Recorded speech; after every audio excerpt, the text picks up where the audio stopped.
წარმოგიდგენთ 8 წელი ვიცოდი რა უნდა მეკითხა. ანუ 8 წელი ვფიქრობდი რომ აი ამ კითხვას რო დავუძღვებ, ამ პასუხს გამცემს, ანუ ყველა კითხვაზე ყველაზე მეტად მინდოდა ამ კითხვაზე პასუხის მიღება, მაგრამ სამწუხაროდ ვერ მივიღე. ეს კითხვა ძალიან ხშირად მესმის, მაგრამ სამწუხაროდ პასუხი ამაზე არ მაქვს. მე ამას ვერ გავუმკლავდი, არ გავუმკლავდი, მე ამას შეგნებოდ არ გავუმკლავდი. მე ყველანაირად ვეცადე რომ ეს გამექრო ჩემი ცხოვრებიდან და არ ჩავაღმავებოდი ამ ყველაფერს. ჯერჯერობით ეს ყოფილი სადღაც ეს სიღრმეში არის მიმავალი და ამაზე მოთახიდან გამოსვლის მერე მე არ მიფიქრია. კი, კითხვის რაღაც კითხვები მოდიოდა ჩემს მიმართ და პასუხებს ვცემდი, მაგრამ ეს ყოფილიყო ესეთი რობოტული პასუხი. YouTube-ზე ჩაწერთ ნანკა გვარი და ამოაგდებს ამ პოდკასტს. ნანკას გვერდს ამოაგდებს და იქიდან მე როგორ გადახვევ. ეს რაკამდე ამაზე არ მიფიქრია რა, მაგრამ იმდენი კითხვა წამოვიდა ისევ. ერთი და იგივე, აი, ზუსტად ეს კითხვა იმდენჯერ წამოვიდა, რომ დავფიქრი და სიმართლე გითხრათ მინდა. უბრალოდ შეხვედრა არ მინდა, პასუხები მინდა, ხო და აი ეს პასუხები თუ შესაძლებელია რომ შეხვედრის გარეშე მივიღო, მაშინ უკეთეს იქნება. იცით რა, ჩემმა უფროსმა შვილმა იცის აბსოლუტურად ყველაფერი, აი პირველივე დღიდან დღემდე იცის აბსოლუტურად ყველაფერი, არაფერი არ დამიმალავს და ძალიან სიჩვეულოდ მიიღო ეს ამბავი და ზუსტად იგივეს მოუყვები პატარებსაც, რაც მოუყვები უფროსს. ანუ სიმართლეს. ესეთი მესიჯები რომლის ხოლმე კი არ მჯერა. მართლა არ მჯერა. კაცად გული მეკლიჯება. მგონია არა ეს აუცილებლად მოხდება. აუცილებლად იფეთქებს და თან ძალიან სულ დროს. ვიცი. ალბათ ძალიან ბევრი თქვენგანი იცნობს და იცის ქალბატონი ია ბერსენაძე. ეს არის პიროვნული განვითარების ტრენერი. მე პირადად არ ვიცნობ, ამასეად გავუგზავნე მეგობრობა, მაგრამ მის ვიდეოებს უყურებ აი მუდმივად და გონია რომ ეს არის ერთადერთი ადამიანი, ვინც დამეხმარება. აი იცით როგორ შეგზენა მაგრამ ხო არ შევხვედრიო პირადად არც მისაუბრია, აი არანაირი გადაკვეთა არ მქონია. აი ამ ადამიანს რო უყურებ, გონია რომ ეს ადამიანი მიშველის. ბოდიშკუში დამეძინა და პასუხები ვეღარ გაგაცით. ამ კითხვაზე პასუხი არის არა. ანუ ვერა კი არა. პრინციპულად არა. ცივი დამოკიდებულება არ ქონიათ, პირიქით თავიდან ისინი დამეხმარნენ და მათი დახმარებით და ინიციატივით მოხდა ტესტის გაკეთება. მაგრამ მე მათი დამოკიდებულება შეიცვალა იმის გამო, რომ რის გამოც პრობლემა აქვს გამჩენს, იმის გამო, რომ გავრცელდა ეს ინფორმაცია და გაბაზრდა, რომ მე ვარ ის. ფსიქოთერაპევტი მეხმარებოდა ძალიან, მაგრამ ეს შემბრალია ჩემი პრობლემა, რატომაც აღარ ვიარე, იმიტომ რომ მე ვარ ადამიანი, რომელსაც პასუხი და გამოსავალი და შედეგი უნდა ამწუთასვე. ანუ 3 თვის მერე 4 თვის მერე 5 თვის მერე არ ეხლავე. თუ ეხლავე არ არის შედეგი, აი წამოს რო დავლევ, მინდა რომ იმ წამსვე გავუჩნდეს. აი ხო არის რაღაცები, რასაც პასუხს ვერ ვცემ, იმიტომ რომ ეს მარტო მე არ მეხება. ეს რომ მეხებოდეს, მოყვები დავჭებოდი დიდი სევნებით, იმიტომ რომ ძალიან საინტერესო ამბავია. მაგრამ დეიდაშვილებთან მაქვს კონტაქტი, ანუ ჩვეულებრივად ურთიერთობ, ძალიან ესე კარგად მიიღეს ეს ფაქტი, ადეკვატურად და შესაბამისად ჩვენი ურთიერთობა თავისთავად გრძელდება ისე როგორც უნდა გაგრძელდეს. ნუ ისე ვერა, იმიტომ რომ არ არიან საქართველოში, მაგრამ ჩამოვლენ ახლა მალე და ვნახავ. ანუ გულისხმობ იმას, რომ უნდა დამესვა უფრო მეტი კითხვა, უნდა დამესვა უფრო ესე რა, ანუ მომეთხოვე რაღაც კითხვებზე პასუხები, რაც ვერ გავაკეთე. არ ვიცი, ამაზე არ მიფიქრია. კი. არ ვიცი, ალბათ. ცოტა ვერ გავიგე ეს შეკითხვა, მაგრამ ესეთ ფორმულირებას მიცემ, ანუ მე რომ ყოფილიყავი მესამე პირი, რომელიც ამ შეხვედრას დაესწრო, ვერ მივხვდებოდი რა მოხდა. ვერ მიხვდებოდი, ვინ იყო ეს ორი ადამიანი ერთმანეთის და რაზე საუბრობდნენ.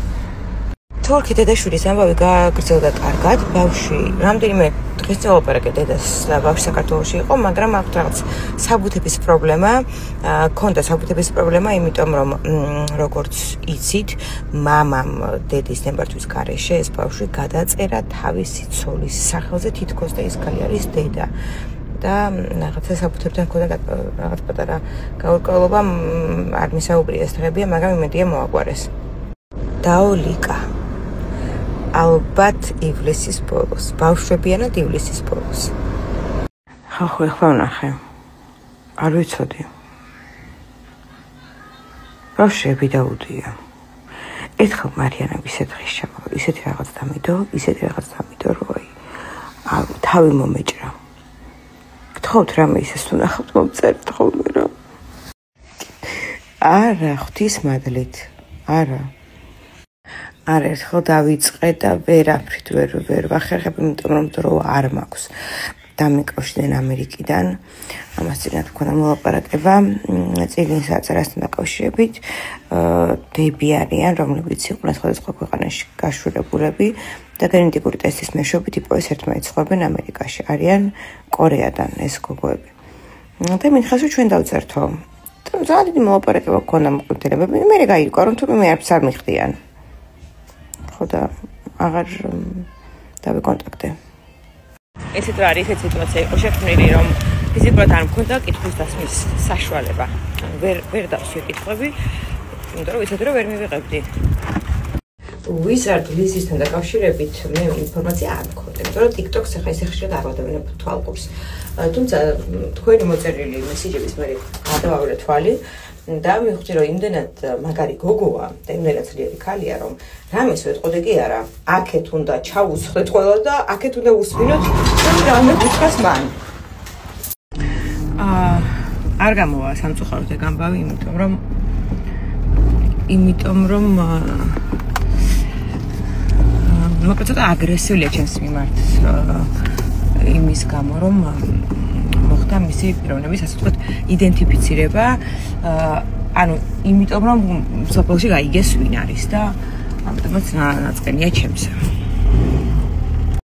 რა თქმა უნდა ყველაფერი ხდება ზუსტად იმ დროს როდესაც არის საჭირო და იმ მომენტში არის საჭირო მე რომ 40 წლის წინ არ მოვხვედრილიყავი იმ ოჯახში რომელშიც მოვხვდი სრულიად შემთხვევით მე ალბათ ესეთი ბედნიერი ბავშვობა ვერ მექნებოდა და ვერც იმას მივახსოვდი, რასაც დღესდღეობით მივახციე. აუ ნატოს ისტორია არის ჩვენთვის ყველაზე ამოუხსნელი ისტორია, ყველაზე ჩახვართული, ყველაზე მძიმე და არ ვიცი. ჯერჯერო ვიცი, ახლა არაფერი არ გვაქვს, მაგრამ ზუსტად ვიცი, რომ კვანტს აუცილებლად გავხსნით. ადრე თუ გვიან აუცილებლად გავხსნით.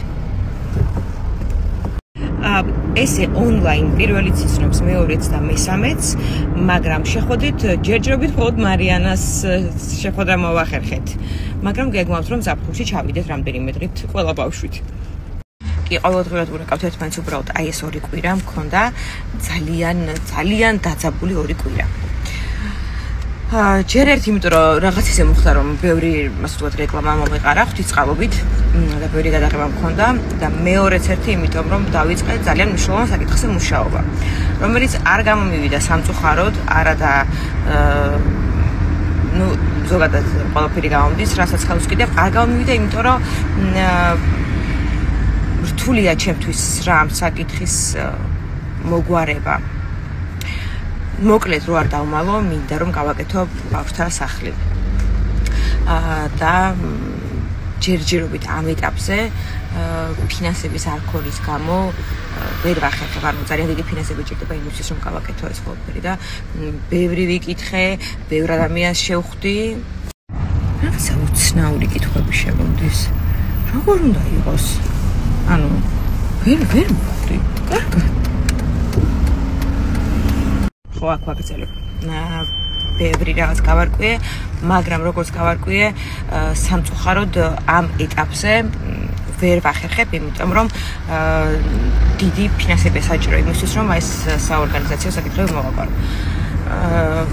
ჩემი იდეა ის არ ყოფილა, ანუ სანდრო მეუბნება დაახლოებით 3 წელი რომ უნდა გააკეთო და მე არ ვიყავი ამისთვის მზად, იმიტომ რომ ჩემთვის სხვანაირად რთულია რა, ანუ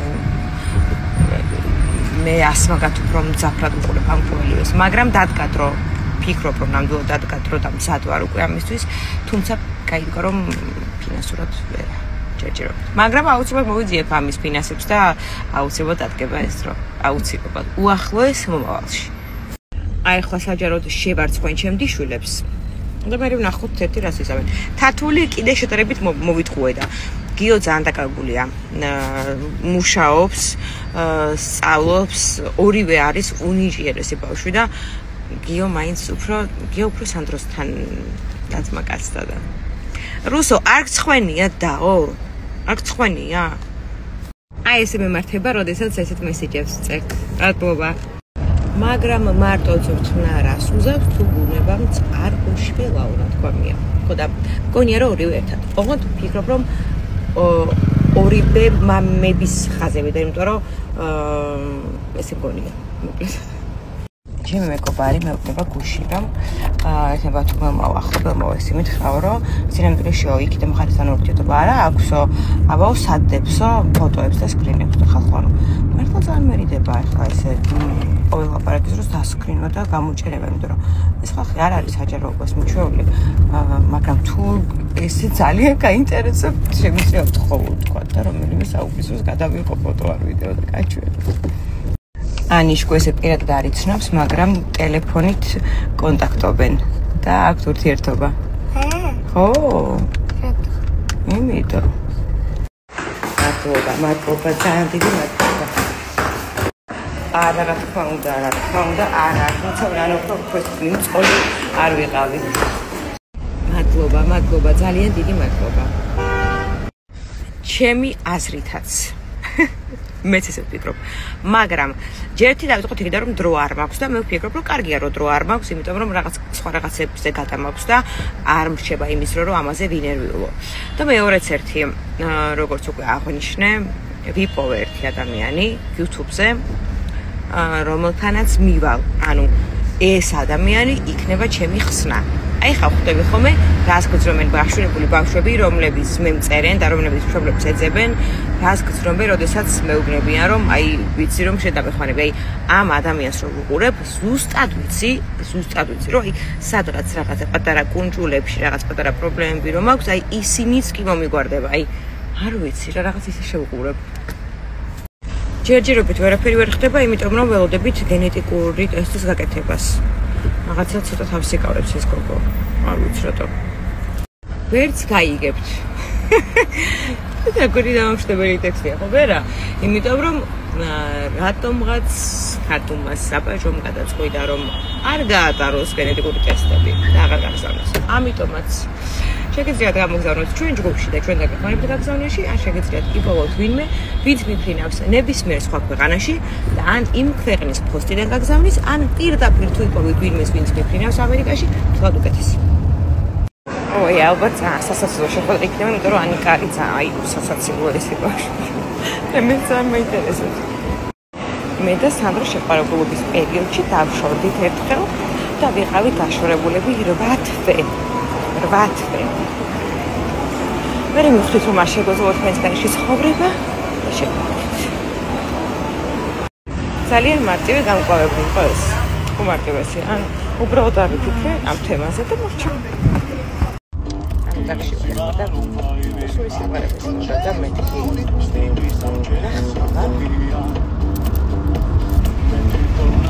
აი გადაგიშალო. ქართულ სიმღერასეო.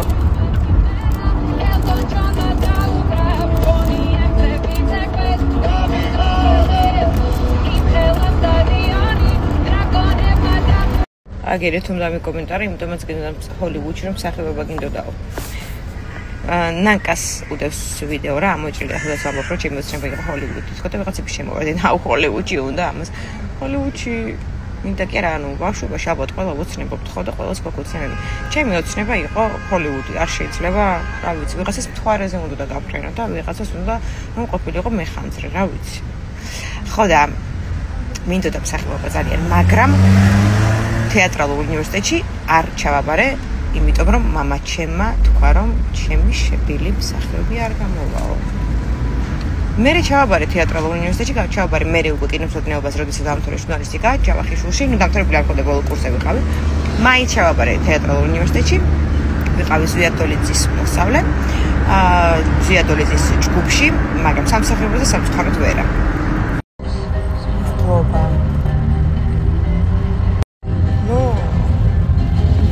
პრობლემი კი ინსტაგრამის აქვს როგორც მითხრეს და ალბათ სუ დღეს ეხლა ხო ბევრი საქმე მოვაგვარე წავედი ბავშვს ფეხბურთელი მოვიდა პატარა გადავცვალე მე წავედი გამოვიყვანე ბავშვი გამოვიყვანე მეორე ბავშვი მანქანა გავდო სახში ხა ტაქსით მივდივარ ხელოსანთან და გამოვიყვანე ჩემი ახალი მანქანა რომელიც როგორც იქნა გაკეთდა მამის მხრიდან რა თქმა უნდა და გამჩენის მხრიდან თუ მეკითხებით არა აზრი აქვს იმიტომ რომ როდესაც ჩავა ლაბორატორიაში თუ მოხდა ისე რომ დაიბრაკა მე გიგზავნიან ახალ ნიმუშს შესაბამისად თქვენი ტესტი დაიბრაკება თუ არ იქნება გამოსადეგარი და გამოგიგზავნიან სრულად უფასოდ ახალს სოფელში ჭორად ყველამ რო იცოდა ეს არ ნიშნავს იმას რომ მან იცოდა რომ იმათმა იცოდნენ და ეხლა მანაც იცის რომ იმათმა იციან და იმათმაც იციან რომ მანაც იცის ამაშია საქმე ჩემი აზრით სავსებით ნორმალურია პირიქით შემთხვევით ის უფრო გაუგებარია ჩვენს ბავშვებს რო პირდაპირ ესე წიხლით ვტენით უნივერსიტეტში ჯერ კიდევ რო არ აქვს ჩამოყალიბებული კარგად გადაწყვეტილება რატომ ვიქცევით ეს იმიტომ რომ პირადად მე არ მდომებია ჟურნალისტობა არასდროს მე მიდოდა გამოძიებლობა ყოველთვის მაგრამ მაინც ამან გადაწყვეტა თუმცა მე რო ყოფილიყავი 20 წლის როდესაც ვაბარებდი სხვა პროფესიას ავირჩევდი ხოხ აბა მოჭა არაფრით და ისიც არის მაგარია BBC-მ, ABC-მ, ყველა ქვეყნის ყველა ტელევიზიამ რომ ჩემზე გადაცემები გააკეთეს და Warner Brothers-მა უკვე 2 დოკუმენტური სერია რომ გადაიღო ჩემზე. სხვადასხვა სფეროში სხვადასხვა მისაბაძი ადამიანი ყავს. მაგრამ როგორც ხალი და დედა ჩემი იქნებოდა ჩემთვის მისაბაძი ადამიანი. სანამ ჩემ თავს არ დაადეპორტებინებს ზუგდიდიდან არ მოისვენებს, მაგრამ ნიას მე ყველაზე მეტად ჩემი ბიჭებიდან მიყვარს ზუგდიდი. ანუ ესეთ რაღაცებს კი ამჯერად, მაგრამ არ მჯერა რომ ხა ამასეროს ვაწერენ. რა თქმა უნდა შეიძლება. მეგობრებო, სამწუხაროდ 24 საათი გავიდა და ეს კითხვების ის ჩარჩო გაქრა. ამიტომ ამ ეტაპზე ეს დაგემსვენებით ძალიან მადლობა ყველა სააქტიურობისთვის და თუ სრული გეკრება შეგვიძლია იმ კვირაში კიდევ გავიმეოროთ. მსახიობობა არის უმაგრესი პროფესია, მაგრამ სამწუხაროდ საქართველოში ნაკლებად დაფასებული. ამაში ხო და აქვე რომ დამიწერე რომ მსახიობობის გარდა არაფერი გავამბისო, მსახიობობა თუ გამოგდის, ესე იგი ბევრი რაღაც გამოგდის. იმიტომ რომ მსახიობობა მარტო როლის თამაში არ არის. ხო და კიდევ ერთ რაღაცას ვიტყვი რა, აქამდე ამ თემაზე ესე ვერ საუბრობდი და მაინც ვერიდებოდი. რაღაცა არ ვიცი, არ მივიდოდა ამ თემაზე საუბარი და რადგან ახლა ესე შემიძლია დავჭი და ნებისმიერ თქვენ კითხვაზე პასუხი გავცე, მგონია რომ მეტნაკლებად გადავახული მაქვს. არა? პირიქით გაჭედილი მაქვს. მე მგონია რომ გადავახე ცოტა. მომავალ სტუდენტებს როგორ ირჩევა მოგცეთ ისეთი უფროსები როგორ რჩევებსაც იძლევიან თუ საკუთარი გამოცდილებით. მოდი გავკადნიერდები და ორივე მხრიდან მოგცემთ რჩევას. ჯერ დავიწყებ ისე უფროსის გადმოსახედიდან რომ ბავშვებო აუცილებლად ისწავლეთ, აუცილებლად რა შეიძლება მეტი, აუცილებლად. ეხლა საკუთარი გამოცდილებიდან კი უნდა ისწავლოთ ბევრი, მაგრამ უნდა ისწავლოთ მხოლოდ ის, რაც თქვენ გაინტერესებთ და რაც თქვენ გამოგადგებათ და არა ის, რასაც უფროსები ფიქრობენ, რომ უნდა იცოდეთ, იმიტომ რომ მე არასდროს არ გავუგვიზები ვარ ცხოვრებაში. არავის არ უკითხავს რამდენია 6-8. მაგრამ მეუბნებოდა დეჩიმ რომ აი ახლა რო გაგვიძებენ რომ კითხავენ უნდა იცოდეო. ხო და არავის არ გავუგვიზები ვარ. შესაბამისად უნდა ისწავლოთ ის, რაც თქვენ ფიქრობთ რომ გამოგადგებათ და მაინც მე ვფიქრობ რომ პრაქტიკა უფრო მნიშვნელოვანია ვიდრე თეორიული ცოდნა. ეხლა ჩამქოლავენ, მაგრამ რა ვქნათ, ჩემ შემთხვევაში ეს ესე იყო. მეც ველოდები და ფილმი გამოდის დეკემბერში. დეკემბერში, ხო. მაგრამ ძალიან მაგარი ამბავი მაქვს, ძალიან მაგარი. ეხლა ვარ წასასვლელი ბერლინში. იმიტომ რომ მაგ გასაფორმებელი ხელშეკრულება. ხო და ხელშეკრულება რომ გასაფორმებელი თანხას კი მიხდიან მერე, მაგრამ აი ამ მოგზაურობის თანხებს არ ანაზღაურებენ და ჯერჯერობით ვერ მიფრინავთ. ხო და თუ არის რომელიმე ტურისტული ვისაც სურს რომ დაგვეხმაროს ამ კუთხით, კი არის სანაცვლოდ მზადვარ და თანახმავარ რომ ნებისმიერი სახის ეკომა გავუკეთო. ეხლა ესეთი კითხვა მაქვს, რა თქმა უნდა, უფილტროთ ვიღებ ამ ვიდეოს. ორი დღეა დავიწყე სოლარიუმში სიარული. მარტო დეკორტეზე. და მე იცი რატო ვიტირე? რატო ვიტირე? თუმცა სამაგრი არ მოგწე. ხო და ვიცი რომ ძალიან სუდია, მაგრამ რადგან ივლისში მაქვს ესეთი გრანდიოზული შეხვედრა, ამიტომ ამცდები განსაკუთრებულად. გუშინ ვიყავი 6 წუთი, დღეს ვიყავი 8 წუთით და რაღაც არ უნდა მეტყობოდეს უფრო მეტად თუ ბევრს ვეთხოვ დავაცადო. თუ გავდიოდი სახლიდან, გავდიოდი ან დაქალების მშობლებთან ერთად, ჩემი დაქალი გათხოვდა კიდე კაი, ჩვენთვის რომ ვიყავი და მის ქმარს დავყავდი, ასე ვთქვათ, ის იღებდა თავის თავზე პასუხისმგებლობას, ანუ ძალიან მკაცრად მისრდიდნენ. პირველად მარტო დასასვენებლად წავედი, როდესაც ვიყავი 21 წლის ნათია ბაქრაძესთან ერთად წავედი ქობულეთში, კი არა და ბათუმში, ბოდიში და ღამე მე არასდროს ჩემ დაქალთან არ დავჩენილა. არასდროს. და როდესაც დედა სადმე არ მიშვებდა, მამაჩემს მეუბნებოდი რომ მამა დედა არ მიშვებს და მამაჩემი თხოვდა რომ კაი გაუში. ოღონდ ეს ძალიან ისეთ ახლო ტერიტორიას. მე უკვე როცა გავიზარდე, მე პირიქით ხდებოდა რომ დედა მამა არ მიშვებს და ნუ აი ვერაფერს ვერ ვშვებოდით. მამამ თუ თქვა არა, ესე იგი არა. ჯერ დავიწყე პირიქით რომ ეს სვირინგი არის მამაჩემის, ეს დედაჩემის აბზერებზე მაქვს თავისთავად საუბარი. და მე არაერთხელ მაქვს ნათქვამი რომ იმდენად ისეთი მშობლები იყვნენ რომ ვერ წარმოვიდგენდი რომ ვიყავი აყვანილი. ვერასდროს. იმიტომ რომ ანუ განებივრება როგორც ესეთი, აი ჩემი შვილები როგორც იცები რომ იბაკუნებენ ფეხებს რომ ეს მინდა დღეს ვეო და შუაზე ვწყვები და იმას უკეთებდეს, მაგრამ ჩემს შემთხვევაში ეს ისე არ იყო. და მე ვფიქრობ რომ ძალიან კარგად იქცეოდნენ. ძალიან კარგად. მაგრამ ალბათ უფრო მამა მაინც უფრო ესეთი იყო ჩემს მიმართ, უფრო ბევრად უფრო მობიერი ვიდრე დედა, იმიტომ რომ დედა მცირდი და ძალიან მკაცრად, აი ჩემი ძრე, ჩემი გოგის ახ ჩამოურეკო და ჩავყარო სკრინები და მოგასმენინოთ ის რომ ჩემთვის 20 წლამდე 9 საათის მერე სახლიდან გასვლა იყო წარმოუდგენელი. 20 წლამდე მე 9 საათის მერე სახლიდან არ გავსულა. მამა ჩემი ისე გარდაიცვალა რომ არ იცოდა რომ ეს ეგარეს ვეწევოდა. ვერც კი წარმოვიდგენდა და ნუ ვერც გავუბედავდი. და დედა ჩემთან პირველად სიგარეტი მოვწიე, როდესაც ვიყავი 25 წლის. ეს არ იყო ის რომ შინოდა ან ცემდნენ რაღაცას მიდავდნენ, უბრალოდ იმდენად პატივს ვცემდი რომ ვერ ვაკადრებდი, იმიტომ რომ მათთვის იყო წარმოუდგენელი ის რომ მე მოვწოდე სიგარეტს. ზუსტად ჩემ აზრია საუბარი. კომენტარში დამიცე რა. საუბრობთ ვის პახობენ, რომ შენ რო არ ყოფილიყავ, ეცნობოდი სახელი შენთან ურთიერთობა და დაბოდაო. მაგრამ რა გასაგები საფხარ და შენ გამომოხდა მისი ახლა საერთოდ გამშვალება, ამიტომაც მომდავე.